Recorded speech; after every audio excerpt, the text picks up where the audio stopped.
এবারে প্রতিক্রিয়া জানানোর জন্য আহ্বান জানাচ্ছি ওনার ছেলে তারেক মাহমুদ মতিন সেজাদ।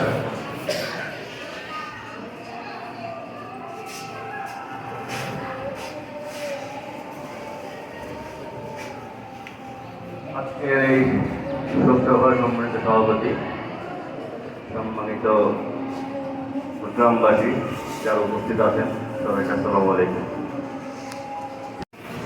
আব্বা যে বয়স, আমার বয়সের তুলনায় যে সময় আপনাদের সঙ্গে উনি যে সময়টা অতিবাহিত করেছেন এটা অনেক বেশি আসলে। এখানে আমি দেখতে পাচ্ছি ছবি যে ছবি আপনারা এখানে দিয়েছেন, ওই ছবির সঙ্গে আসলে আমার মানে একেবারেই অপরিচিত আমার কাছে, ছবিতেই দেখা এটা আমার কাছে কম্পারেটিভলি অনেক বেশি চিনি থাকে এই মানুষটা।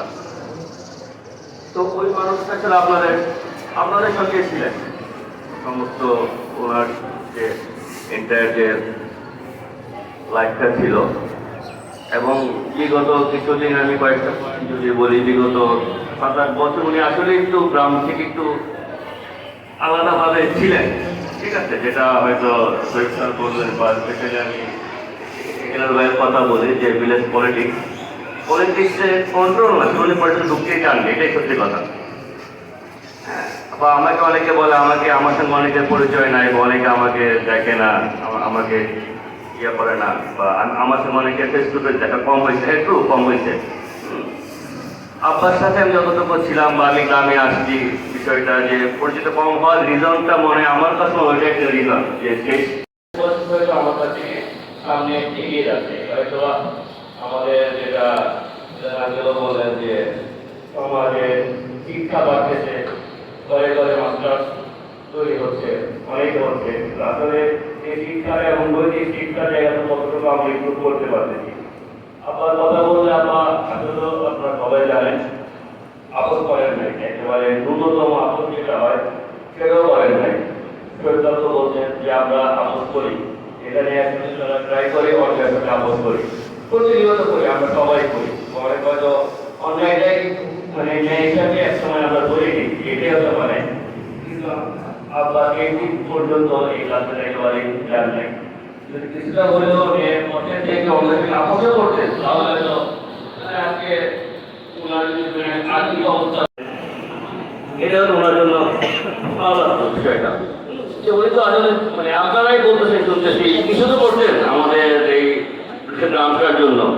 এটাকে হয়তো মূল্যায়ন করা বা মূল্যায়ন না বলি, ব্যাপারটাকে মেজারমেন্ট করার কোনো আসলে মাপ থাকে নাই, কতটুকু বলছে এটা আসলে টাকা দিয়ে মূল্যায়ন করার মতো বিষয় না। উনি যে কাজ করছেন সেবাটা আসলে সার্ভিস, তাই না? সার্ভিস তো টাকা দিয়ে আমরা মূল্যায়ন করতে পারবো না, বাট কিছু করছেন, এটা তো আসলে ট্রু। তো সেই জায়গা থেকে ওনাকে সংবর্ধনা না বলে অ্যাটলিস্ট যদি একটা আলোচনার জায়গাও মানে আমরা করতাম, আপনারা সবাই মিলে করতেন, উনি খুশি হইতো। ওনার কিছু এটা বলে 7-8 বছর কিছু এক্সপেকটেশন গ্যাপ থাকে না মানুষের। হ্যাঁ, মানে উনি কিন্তু টাকার জন্য কিছু করতে ব্যাপারটা একেবারেই না। এটা যদি আপনার আরো মনে হয়, আপনারা এটা মনে করেন, তারপর আমি নিজ থেকে আরেকবার বলি যে আর্থিক কোনো লাভের জন্য বা মিনিমাম কোনো বেনিফিটের জন্য উনি কোনো কাজ করেন নাই। আমি মনে হয় একমাত্র ছেলে আমার সঙ্গে উনি শেয়ার করছেন, ঠিক আছে। ওনার হয়তো এটা ছাড়া কিছু এক্সপেকটেশন ছিল থাকে মানুষের, আমরা তো সবাই ইমেজি, আমাদের কিছু মানে আকাঙ্ক্ষা থাকে, এক্সপেকটেশন থাকে, কে আমার সঙ্গে কেমন বিহেভ করবে, আমার ফ্যামিলি কেমন করবে, আমার বন্ধু বান্ধব কেমন করবে, ওনারও ছিল, স্বাভাবিক, থাকাটাই স্বাভাবিক, ঠিক না? এবং ওই জায়গা থেকে হয়তো উনি কিছুটা মানে এক্সপেকটেশন গ্যাপ তৈরি হয়েছে ওনার মধ্যে, এটা আমি বলতে পারি, ঠিক আছে। যে হয়তো উনি যার কাছ থেকে যেটা আশা করেন নাই, হয়তো সে ওটা করছে, বা যেটা আশা করছে সেটা করেন নাই, হতে পারে, এটা হয়, সব কিছু ফুলফিল 100% হবে তা না। তারপরে কিছু বেসিক জায়গায় যেটা বললাম যে লোকসভা নামে আলোচনা সভা হয়তো, ঠিক আছে, ওনার হয়তো বা ওনাকে নিয়ে আপনারা যে কথাগুলো বলতেছেন তার হয়তো বা 20% কথা যদি ওনার সামনে বললে উনি আরো খুশি হইতেন, সত্যি কথা, ঠিক আছে। আমরা সবাই হইতাম, কিন্তু আসলে এটা হয় না। এটা মানুষের মানে যে আমাদের বড় ভালো লোক ছিল, এটা আমাদের একটা সমাজের মধ্যে হ্যাঁ রাতের মতো কাইন্ড অফ ইয়ে হয়ে। তো বিষয়গুলো আসলে এরকমই। আপনার ব্যাপারে প্রতিক্রিয়া জানানোর কিছু নাই, এলার কাকার কথা বলে আসলে শেষ করি যে মানে ব্যাপারটা হচ্ছে আদর্শ জায়গাটা আমাদের সমাজ থেকে দিন দিন কমে যাচ্ছে, এটা বলতে কোনো দ্বিধা নাই। এটা খেলার ভাই আর খুব ভালো জানে, উনি যেখানে আছে, যে ইনস্টিটিউশনে কাজ করে বা ওনার যে ইয়ে আছে, ঠিক আছে। আমাদের বিভিন্ন স্কুল থেকে বলি, আমাদের আশেপাশে বলি, সব জায়গা থেকেই বলি, আদর্শের জায়গাটা কমে যাচ্ছে, আপোষের জায়গাটা বেড়ে যাচ্ছে। তো আব্বার কথা বললে আসলে এই কথাটাই বলবো যে আপোষের জায়গাটা যতটুকু পাওয়া যায় আমরা মিনিমাইজ করা উচিত, ঠিক আছে। আদর্শটাকে আরেকটু শুধু বললাম সবাই মিলে যে মুজিব সাহেব খুব ভালো লোক ছিলেন, উনি এই করতেন ওই করতেন বলে আবার আমাদের যার লাইফে যেরকম চললাম, এটা তাহলে একদিনেরই কথা হইলো আর কি, ঠিক আছে। আমিও কাজ করি বিভিন্ন জায়গায় যেতে হয়, বিভিন্ন জায়গায় কাজ করি, আপোষ করি, সত্যি কথা আপোষ করি না বললে ভুল হবে, 100% করি, করতে হয়। অন্তত একটা জায়গায় বলতে পারে যে নিজের সাথে আপোষ করি না আর কি, যে আমার একটা মানুষের হককে আঘাত করা বা হক ছিনে না এই কাজটা করি না। হয়তো অন্য জায়গায় অন্য কিছু কাজ করতে গিয়ে কিছু জায়গায় কিছু আপোষ করতে হয়, এটা করি। কিন্তু আপনার কথা যদি বলে আপনি ওইটাও করতেন না, ওই আপোষটাও করতেন, কিন্তু আসলে এখন যে আমার ব্যবস্থা বলে বা যাই বলি, কিছুটা আপোষ না করলে হয়তো বেঁচে থাকাও কঠিন হয়ে যাবে। তো বেঁচে তো থাকতে হবে, তো সেই হিসাবে কিছু আপোষ করি, অন্তত নিজের কাছে নিজের পরিষ্কার থাকা। দিন শেষে তো আয়নার সামনে নিজেকে দেখতে হয়, দেখি আমরা সবাই, তাই না? তো ওই দেখার মধ্যে যেটা আমরা ধর্মেও আছে, কারো হককে কোনো ক্ষতি আমরা করলাম কিনা এটা আমরা না করি। আব্বা যে কথাটা বলার ট্রাই করবে সব জায়গাতে, ঠিক আছে। নৈতিকতা জায়গাটা যদি মেনটেন করতে পারি, এটাই হচ্ছে আসলে সবার কাছে একটা অনুরোধ। আব্বা থাকলে আব্বা এরকমই কিছু বলতে আরো ভালোভাবে বলতে পারছি, ভালো বুঝে বলতে পারতেছি না। তো শেষ করে আমাদের জন্য দোয়া করবেন সবাই, আমার ফ্যামিলির জন্য, আমাদের জন্য। আর আমি ভৈরবে কম আসি, আমার প্রতি রাগ খুব থাকে, আমি ট্রাই করবো। ব্যস্ত থাকে, সত্যি কথা, একটা নতুন বিজনেস আমাদের, ঠিক আছে। এটা তো বাংলাদেশের স্পট একটু করি, এটা আপনারা বোঝেন। তারপরও যে কোনো জায়গায় যদি কোনো রকম কোনো যেটা আমাদের এই কথা বলে গেলেন, যে কোনো রকম কোনো মানে যদি মনে করেন আমাকে পাশে দরকার, তার যে অনেক পরে যদি আমি পাশে থাকার মতো যদি কিছু থাকে, যদি মনে করেন যে আমাকে পাশে দরকার, আমি 100% আসবো, ঠিক আছে। এমনিও আসার ট্রাই করে, হয়তো গ্যাপ হয়ে যায়, আসার ট্রাই করবো। আর যদি আপনারা মনে করেন কোথাও আমার পাশে আমাকে পাশে দরকার বা আমি থাকলে যদি আপনাদের মিনিমাম কোনো হেল্প হয়, ডেফিনেটলি আপনারা নিঃসংকোচে আমার সঙ্গে যোগাযোগ করবেন, বা মঙ্গলবার আছে বা এখানে আমাদের যারা ইয়ারা আছে বলুন যোগাযোগ করবে, বা আপনারা সরাসরি করবেন। ইনশাআল্লাহ যতটুকু পারা যায়, আপনার মতো হয়তো ব্যবহার করতে পারবো না, যতটুকু পারা যায় আমরা করার ট্রাই করবো ইনশাআল্লাহ। সবাই দোয়া করবেন আমাদের জন্য, আপনার জন্য। ধন্যবাদ। আসসালামু আলাইকুম। আমাদেরকে খুব কম সময় দিতেন, কিন্তু যখন খুব সময় দিতেন সেটা ছিল কয়েকটা। সব সময় আমরা আমার সাথে গল্প করতে বিভিন্ন মনীষী জীবনী নিয়ে, টলস্টয়, রবীন্দ্রনাথ, গান্ধীজি, ওদের জীবনের ভালো ভালো দিক নিয়ে আমরা শুনতাম। আমার মনে হয় না যে কোনো ছেলে মেয়ে এই ধরনের কথা শুনে বড় হয়। আমার আব্বা কোনোদিন আমাদেরকে কোনো পাঠ্যবই ব্যবস্থা করতে না, যেটা বড় সেটা বড়। আবার সবসময় ভালো কথা, একটা বাচ্চা কি করে ভালো মানুষ প্রয়োজন নেই, ভালো মানুষ হওয়া প্রয়োজন। এটা আবার মুখে শুনে আমাদের মনের মধ্যে এটা সবসময় কাজ করতো, কখনোই কাউকে ঠকানো যাবে না, অসুখ হওয়া যাবে না জীবনে। আমরা হয়তো আব্বার মতো এত বড় মাপের মানুষ না, বা সমাজের জন্য ওরকম বড় কিছু করতে পারি নাই, কিন্তু আমরা কোনো ভাই বোন জীবনে কোনোদিন অসুখ হতে পারবো না, বা মানুষকে ঠকাবো, কোনো খারাপ কাজে যুক্ত হতে পারবো না। এটা আমার আব্বার শিক্ষা।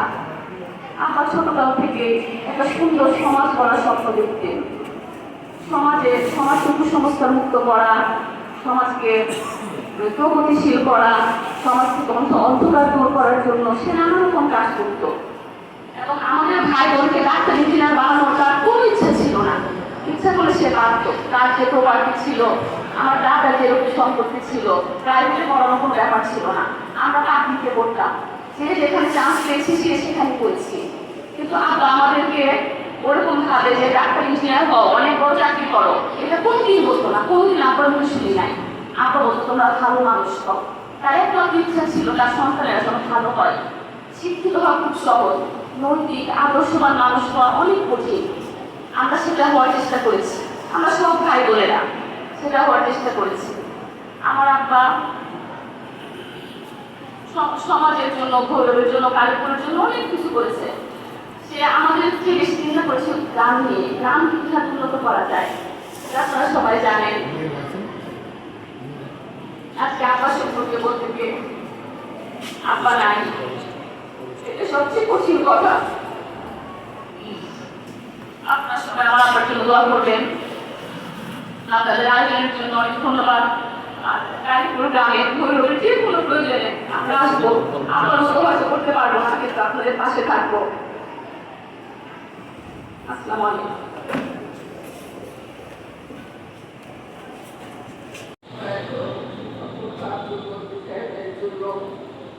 যে সুন্দর একটা সভার আয়োজন করেছেন, সেজন্য আপনাদের কাছে আমি কৃতজ্ঞ এবং আপনাদের ধন্যবাদ জানাই।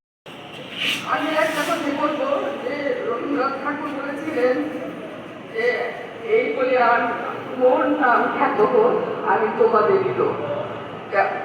আব্দুল মতিন সাহেব আপনাদেরই লোক, আপনাদের কাছের মানুষ, আপনাদের হৃদয়ের মানুষ। তার সঙ্গে আজকে 15 বছর সংসার করেছি। আর ওটা ছিল অনেক কঠিন, অনেক কিছু নিয়েই বিশ্বাস করতো।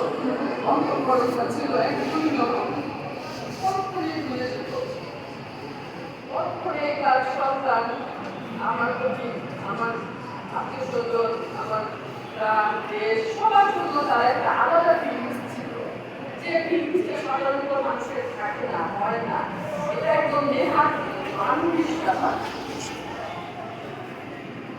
তিনি একটা নীতি আদর্শে বিশ্বাস করে তার সারা জীবন কাটিয়েছেন। সেটা হচ্ছে সৎ বিশ্বাস, সৎভাবে চলতে হবে, সৎ কথা, মিথ্যা কথা বলা যাবে না। ছেলে মেয়েদের এটাই শিক্ষা দিয়েছেন। আমিও তার কাছে থেকে থেকে এইভাবেই পথ চলেছি। কোনোদিন কোনো প্রাচুর্য আমাকে আকর্ষণ করে নাই। সেই জন্য সারা জীবনযাপন করেছেন। আমি বলি সারা জীবন তার কাছ থেকে দিয়েছি। আমার ছেলে মেয়েরাও সারা জীবনযাপন করে ওদের জীবনটা করে নিয়েছে, ওরা লেখাপড়া শিখেছে, ওদের ভালো মেয়ের সাথে আমার বিয়ে ছিল। সেই অনুযায়ী আমি ওদের বিয়ে সাথে দিয়েছি। সবাই যার যার জায়গায় ভালো আছে। এটাও আল্লাহর অশেষ রহমত, আপনাদের দোয়া। আমি আর আমার বক্তব্য লম্বা করতে চাই না। আপনারা খুব অনেক কথা বলেছেন, আমি শুনেছি, আমার ভালো লেগেছে। আপনাদের কাছে আমি অনেক আপনাদের ধন্যবাদ জানাই, কৃতজ্ঞতা জ্ঞাপন করি। আপনারা ওনার জন্য দোয়া করবেন। উনি যেমন পৃথিবীতে অনেক মান মর্যাদা সহকারে জীবনযাপন করেছেন, আল্লাহ যেন ওনাকে সেই রকম মান মর্যাদায় রাখেন। সেজন্য আপনাদের কাছে আমি দোয়া রাখছি, উনি যেন ভালো থাকেন।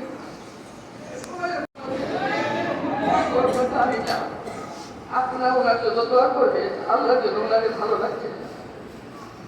এই কথা বলে আমি আমার বক্তব্য শেষ করছি। আসসালামু আলাইকুম।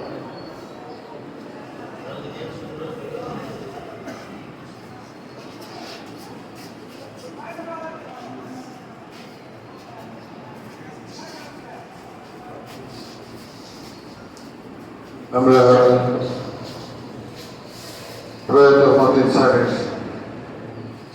প্রতি শ্রদ্ধা জানিয়ে আজকের এই শোকসভার সমাপ্তি ঘোষণা করার জন্য অনুরোধ জানাচ্ছি এই শোকসভা আয়োজক কমিটির আহ্বায়ক এবং আজকের এই অনুষ্ঠানের সম্মানিত সভাপতি অধ্যাপক মোহাম্মদ ফজলুল হক স্যার।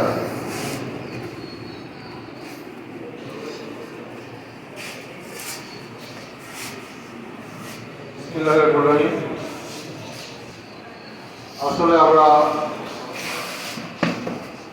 10:30টায় অনুষ্ঠান শুরু করেছি। অনুষ্ঠানটি জাতির শ্রেষ্ঠ সন্তান